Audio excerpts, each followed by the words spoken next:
Hello, hello. It's me again, that zany J guy. Man, looks like I'm gonna have to replace my rack and pinion after all, so I went to Rock Auto. Great place to get parts. Very inexpensive, too. But yeah, I was checking out a channel, Eric the Car Guy. He's got a great channel, check it out. He did the lowdown on the whole procedure of removing the rack and pinion and replacing it. It was on a 2002 Cavalier, but it's basically the same setup as my car. They didn't really change it till like 2003, something like that. But yeah. Sorry, excuse me. But yeah, I'm gonna do it piecemeal, strategizing this. I'm doing like an Ocean's 11 approach to it. I'm gonna set this up, this certain thing up tomorrow, because I know I don't have to go back to work till the 2nd of January. I don't foresee myself needing to go anywhere because I've got everything I need. And I'm just going to put the car over in this one spot where there's a big X where it's no parking. And I'll have the driver's side facing it because I've got to pull it out from the driver's side.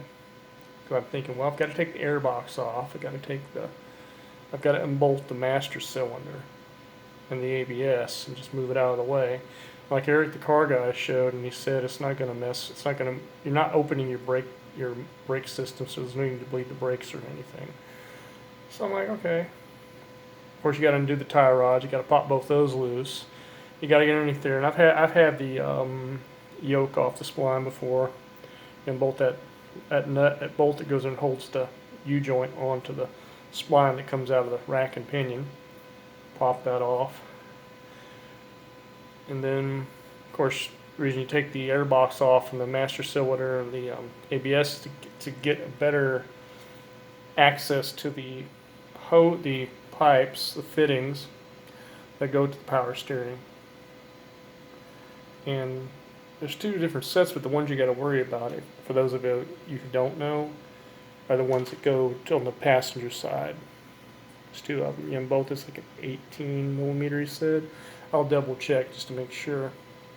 And then it's just a matter of you have a total of 6 fasteners on either side because you got to lower the K frame, the support where you support the engine and all that, and it also supports the control arms, lower control arms. So you gotta make sure to leave one of them intact though, because I'm trying to make sure I got this phone up to where it doesn't look like I'm like looking down at.